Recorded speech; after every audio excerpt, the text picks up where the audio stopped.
প্রিয় ছাত্রছাত্রী, আজ আমরা ইংরেজি সাহিত্যের এমন একটি নাটক নিয়ে কথা বলবো যা ১৯৫৬ সালের যখন প্রথম মঞ্চস্থ হয়েছিল, থিয়েটার জগতের পুরো ইতিহাসটাই বদলে দিয়েছিল।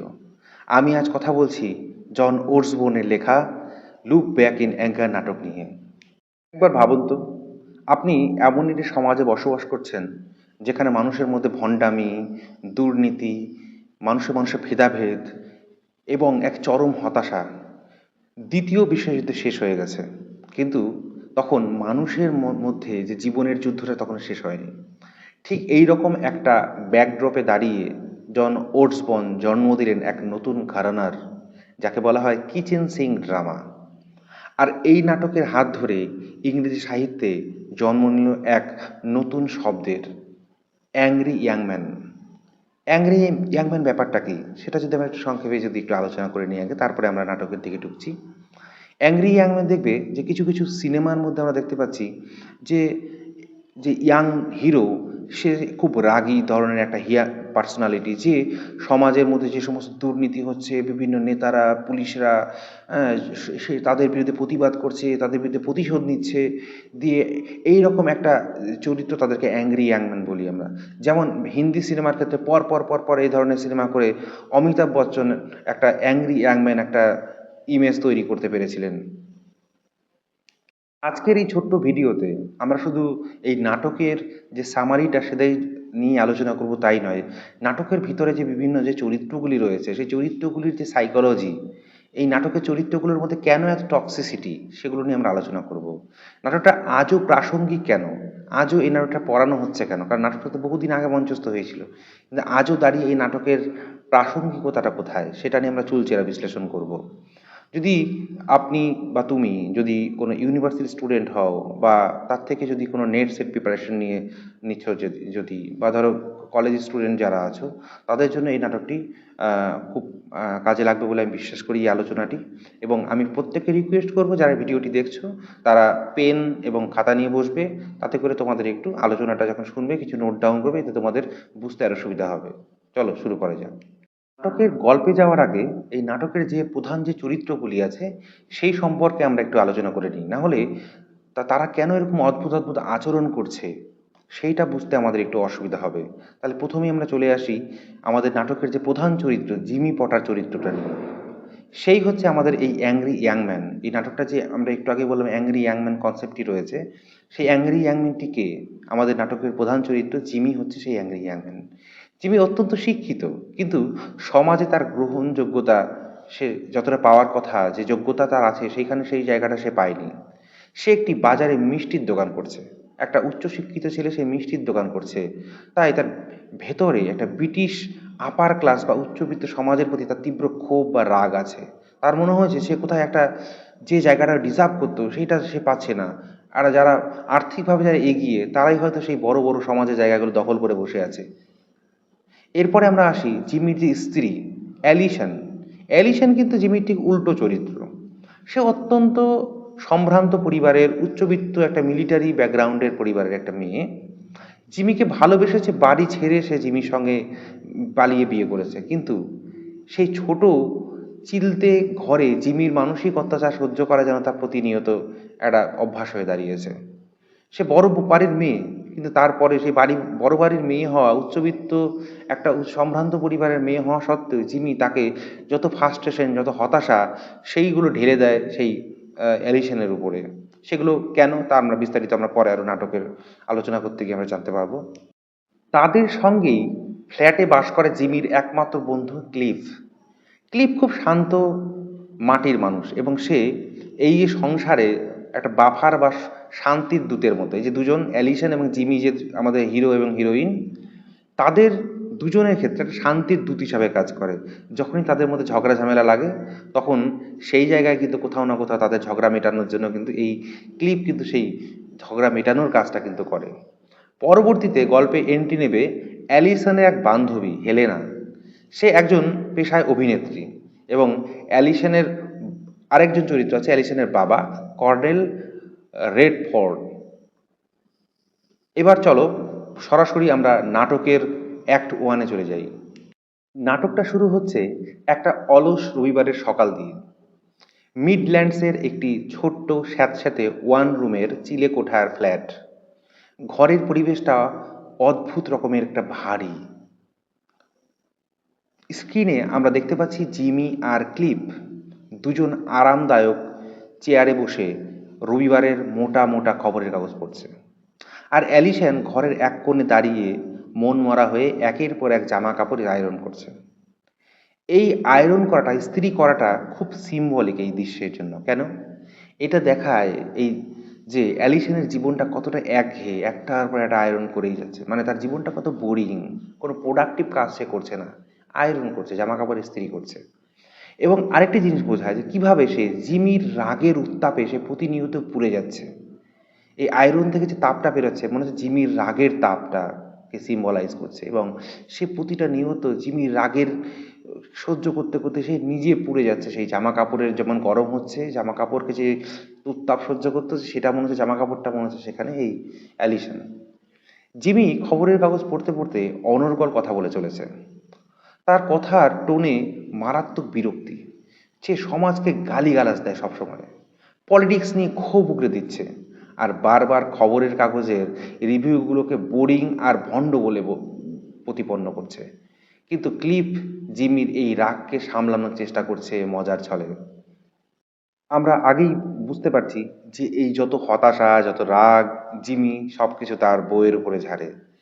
এখানে আমরা দেখতে পাচ্ছি সমস্যাটা তৈরি হচ্ছে যখন জিমির এই রাগের তীরটা ঘুরে যাচ্ছে অ্যালিসনের দিকে।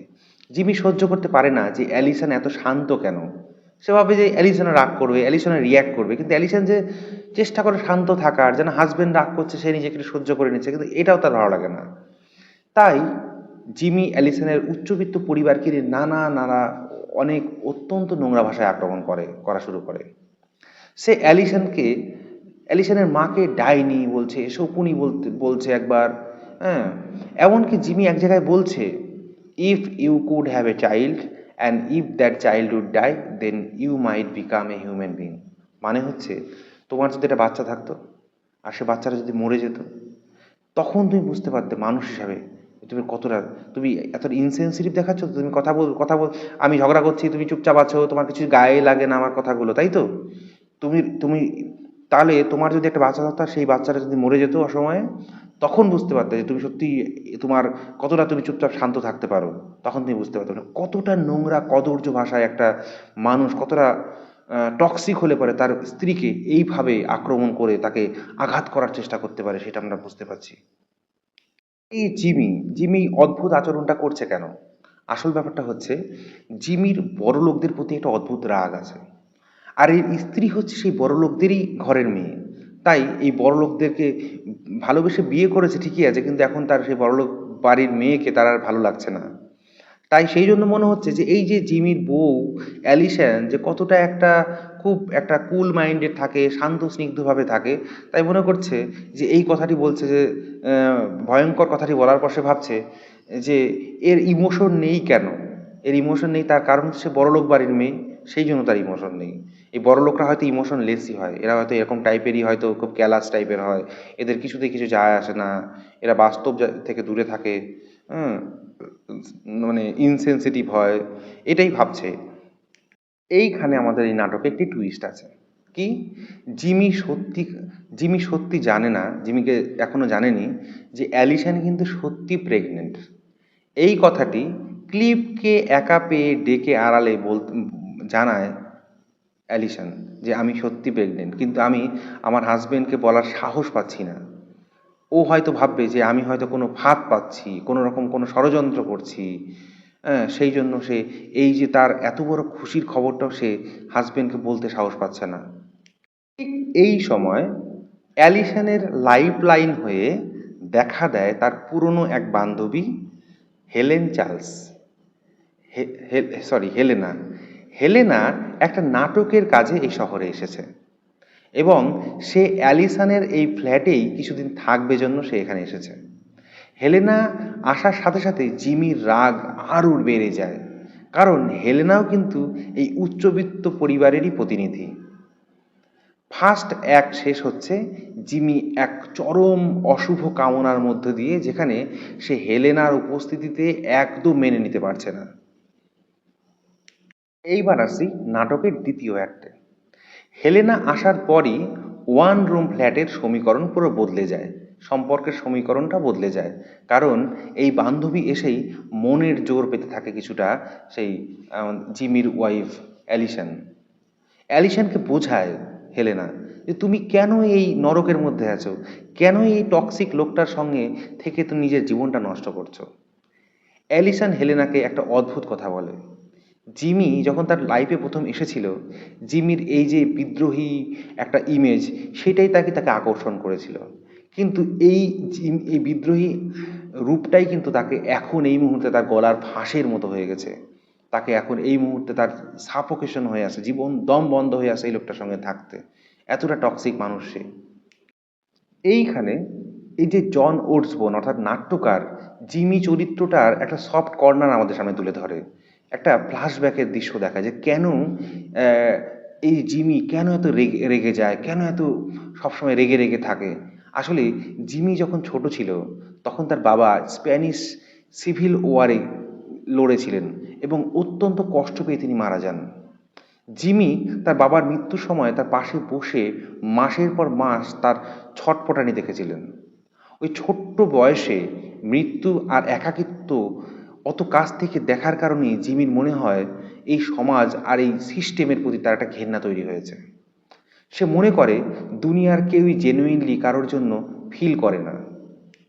যাই হোক, হেলেনা এই পরিস্থিতি দেখে কিন্তু চুপ করে থাকার মেয়ে নয়। সে দেখে তার বান্ধবী অ্যালিসন এত কষ্ট পাচ্ছে, তাই সে অ্যালিসনকে না জানিয়ে অ্যালিসনের বাবা কর্নেল রেডফর্নকে একটা টেলিগ্রাম করে জানিয়ে দেয় যে আপনার মেয়ে এখানে ভালো নেই, ওকে এসে আপনি নিয়ে যান। পরের দিনই কর্নেল রেডফর্ন এসে তার গাড়ি নিয়ে এসে হাজির হন। কর্নেল সাহেব কিন্তু যথেষ্ট ভদ্রলোক, সে কিন্তু ভিলেন নয় যে তার মেয়েকে এসে তার হাজবেন্ডের কাছ থেকে নিয়ে বিচ্ছিন্ন করে দেবে, সেরকম নন। কিন্তু সে যথেষ্ট একটা ভদ্র সভ্য মানুষ এবং ব্রিটিশ আমলে পুরনো দিনের মানুষ, যিনি ভারতের মতো জায়গায় চাকরি করে রিটায়ার করেছেন।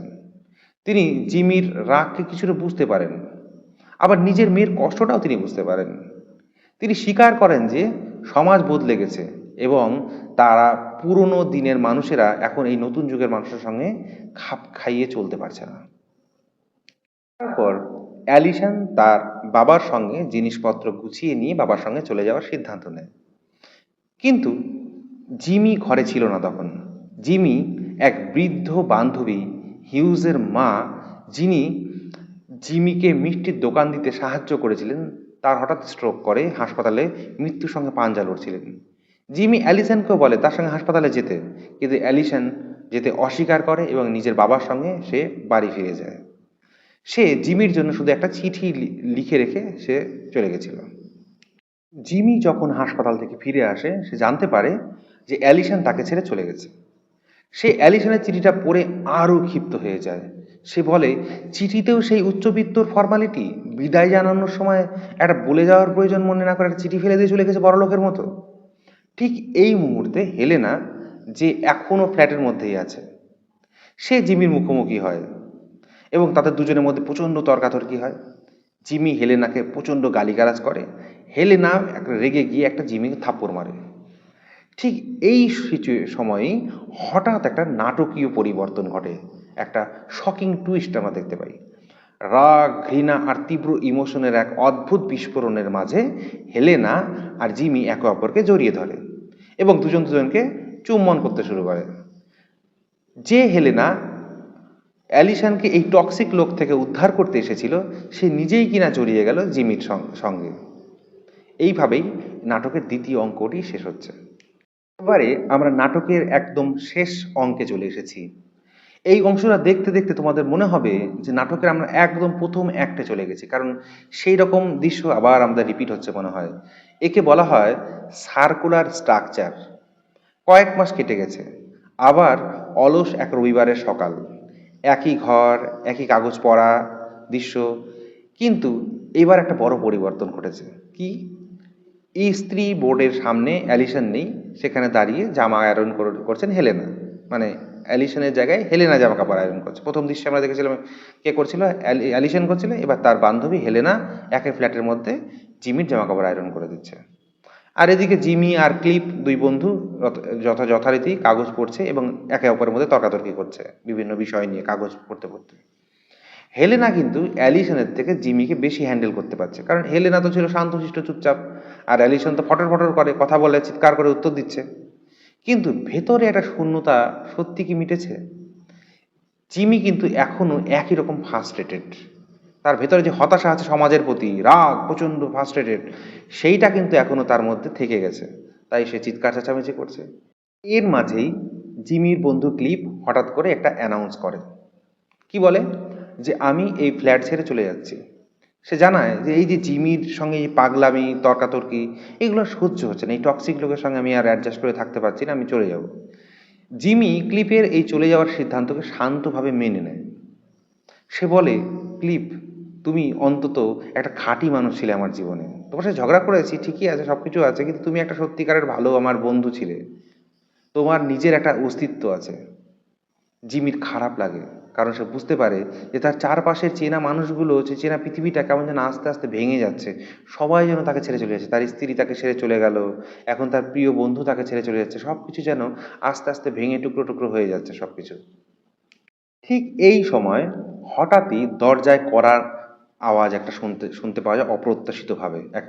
কোনো একটা অতিথি এসেছে। দরজা খুলতে দেখা যায় অ্যালিসন এসেছে।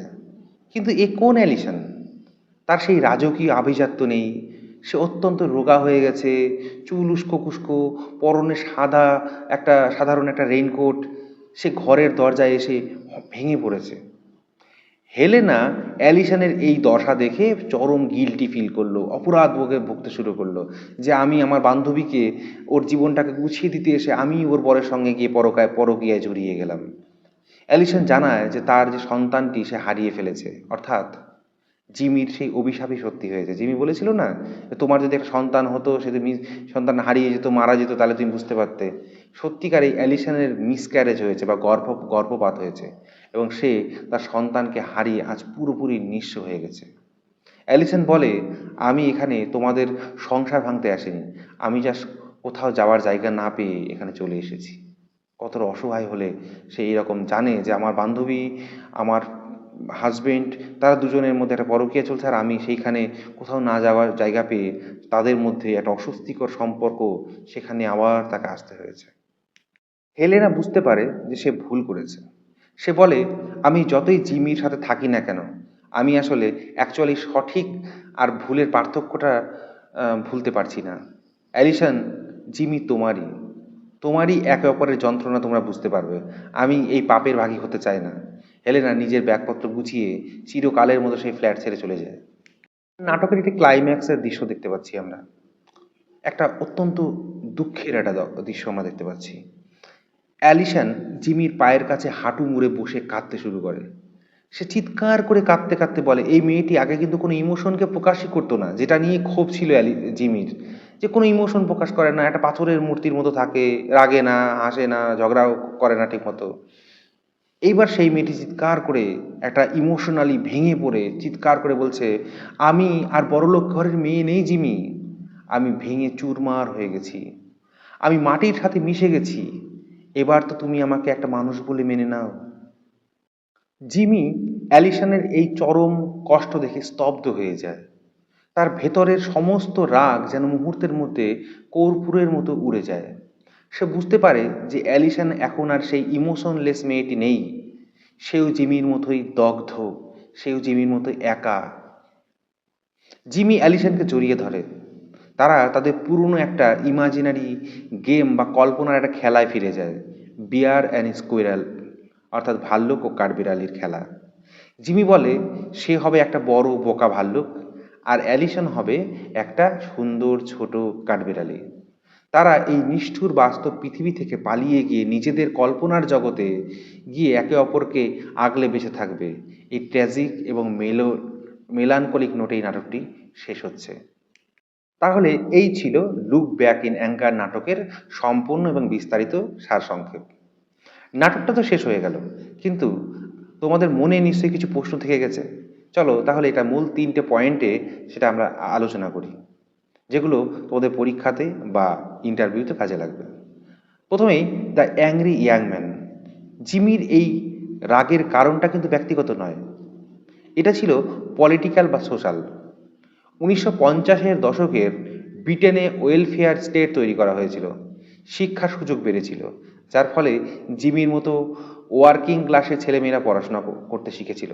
কিন্তু আপার ক্লাস সিস্টেমের কারণে তারা ভালো চাকরি বা ভালো সম্মান পাচ্ছিল না। এই ক্লাস সিস্টেমের বিরুদ্ধে জিমির রাগ ছিল একটা জেনারেশনের চিৎকার, যে সমস্ত বড়লোকরাই কিন্তু সব সুযোগ সুবিধা পাবে, আমরা মতো ছেলেরা যারা সুশিক্ষিত হয়েছি, যারা চাকরি বাকরি করছি, মানে যারা সুশিক্ষিত হয়েছি, যাদের অনেক অনেক নলেজ আছে, এবার আমাদের আমাদের জেনারেশনটার কথা যদি তুমি ভাবো, যে তুমি একটা এমএ পাস করেছো, একটা গ্র্যাজুয়েশন করেছো, ভালো ডিগ্রি করে বসে আছো, অথচ তোমার সামনে বসে যখন অশিক্ষিত নেতারা বড় বড় ভাষণ দেবে তখন রাগ হয় না? তখন শুনে তাদেরকে শুনে হাততালি দিতে হয়, হ্যাঁ, মনে হয় না যে চেয়ারটা ছুঁড়ে ওই নেতার মুখের মধ্যে মারি? মনে তো হয়, রাগটা তো হয়। সেই যে ক্ষোভটা, সেই ক্ষোভটাই কিন্তু আমাদের এই জিমির চরিত্রের মধ্যে আমরা দেখতে পাচ্ছি। পরে আমরা যে বিষয়টি নিয়ে আলোচনা করব, আমরা নাটকের শেষে আমরা দেখতে পেলাম যে জিমি এবং অ্যালিসন দুজনে একটা স্কোয়ারেল এবং বিয়ার, ভালুক এবং কাঠবিড়ালির খেলা খেললো। কেন খেললো এই খেলাটি? আসলে তারা দেখাতে চাইলো যে এই নিষ্ঠুর বাস্তব জীবনটা বড্ড নিষ্ঠুর। এই নিষ্ঠুর জীবন থেকে পালিয়ে একটা অন্যরকম কল্পনার জগতে গিয়ে তারা যদি ভাল্লুক কাঠবিড়ালির মতো করে তারা নিজেদেরকে কল্পনা করে, তাহলে বরঞ্চ বাস্তবের এই দুঃখ দুর্দশা থেকে পালাতে পারবে। কারণ বাস্তব জীবনে তারা সত্যি ভীষণ একা। এর একটা দুঃখ আছে যে আমি একটা সুশিক্ষিত হয়েও আমাকে একটা মিষ্টির দোকান করতে হচ্ছে, আমি একটা আপার ক্লাসের মানুষ আমাকে কোথাও ছোট নজরে দেখে, আমি একটা দোকানদার হয়েছি জন্য। অন্যদিকে অ্যালিসনের জীবনের যে দুঃখটা আছে সেটাও কিন্তু অত্যন্ত ইউনিক, সেটা আবার জিমির পক্ষে পুরোটা বোঝা সম্ভব নয়। খানিকটা হয়তো বোঝার চেষ্টা করা যেতে পারে যে সে একটা সন্তান হারা মা। তাই এই দুজনের দুঃখটা কিন্তু সম্পূর্ণ আলাদা, কিন্তু সেই দুঃখের মধ্যেও কিন্তু তারা এই যে কল্পনার জগতে একটা খেলা খেলছে, সেই খেলার মাধ্যমে তারা একে অপরের কাছাকাছি আসার একটা চেষ্টা করছে মাত্র। এরপরে যে বিষয়টা নিয়ে আলোচনা করব, এই নাটকটিকে বলা হয় কিচেন সিঙ্ক ড্রামা। কিচেন মানে আমরা জানি রান্নাঘর, সিঙ্ক মানে এই রান্নাঘরে যে বেসিন, অর্থাৎ যেখানে বাসন টাসন মাজে, আর নাটক। তাহলে এখানে কিচেন সিঙ্ক ড্রামা আমরা কেন বলছি? কারণ এর আগে যে নাটকগুলো হতো সেগুলো মূলত রাজরাজাদের গল্প হতো, বড়লোকদের গল্প হতো, সেই নাটকে দেখানো হতো। কিন্তু এই প্রথম জন ওটসবোন আমরা তার নাটকে আমরা দেখালেন খুব সাধারণ মানুষের গল্প। খুব নোংরা রান্নাঘর, ইস্ত্রি করছে ঘরের মধ্যে, ছোট চিলে কোঠার ঘর, স্যাঁতস্যাঁতে ঘর, এই যে খুব অত্যন্ত সাদামাটা জীবনযাপনকে তিনি তুলে ধরেছেন। সেই জন্য এই জীবনটাকে কোনো রকম কোনো চাকচিক্য, কোনো উজ্জ্বল কোনো কালার ঝকঝকে কোনো ব্যাপার কিন্তু নেই এখানে, অত্যন্ত সাদামাটা একটা প্যাচপ্যাচে ঘর, এরকম ছোট ঘর। সেই জন্য এই ধরনের নাটককে বলা কিচেন সিঙ্ক ড্রামা। আশা করি লুক ব্যাক ইন অ্যাঙ্গার নাটকটি তোমাদের ভালো লেগেছে, তোমরা বুঝতে পেরেছো, এবং এটাও বুঝতে পেরেছো যে জিমি চরিত্র এটি টক্সিক চরিত্র হতে পারে, কিন্তু তার ভেতরে থাকা যে একাকিত্বতা, যে ফ্রাস্ট্রেশন, সেগুলো আসলে যে সমাজের যে খামতি, সমাজ যে তাকে যে যন্ত্রণা দিয়েছে, সমাজের কারণে তাকে যে যন্ত্রণা পেতে হয়েছে, এই শ্রেণী বিদ্বেষ, আপার ক্লাস সোসাইটির যে একটা এক্সপ্লয়টেশন, সেই জন্যই তার ভেতরে যে হতাশা, সেই হতাশা থেকেই সে আজকে এইরকম একটা টক্সিক হয়ে গেছে। তার টক্সিসিটির কারণ কিন্তু অন্য ব্যক্তিগত না, সমাজ তাকে টক্সিক হতে বাধ্য করেছে। ভিডিওটি তোমাদের কেমন লাগলো কমেন্ট করে অবশ্যই জানাবে। যদি ভালো লেগে থাকে তাহলে লাইক করবে, বন্ধুদের সঙ্গে, বিশেষ করে যারা ইংলিশ লিটারেচার নিয়ে পড়াশোনা করে তাদের সঙ্গে শেয়ার করবে। আরও এরকম যদি ভিডিও দেখতে চাও তাহলে চ্যানেলটিকে সাবস্ক্রাইব করবে এবং ফলো করতে থাকবে। দেখা হচ্ছে পরের ভিডিওতে আরও অন্য একটি দুর্দান্ত কোনো সাহিত্যের কাজ নিয়ে আমরা পরবর্তী ভিডিও বানাবো। ভালো থাকবে সবাই, ধন্যবাদ।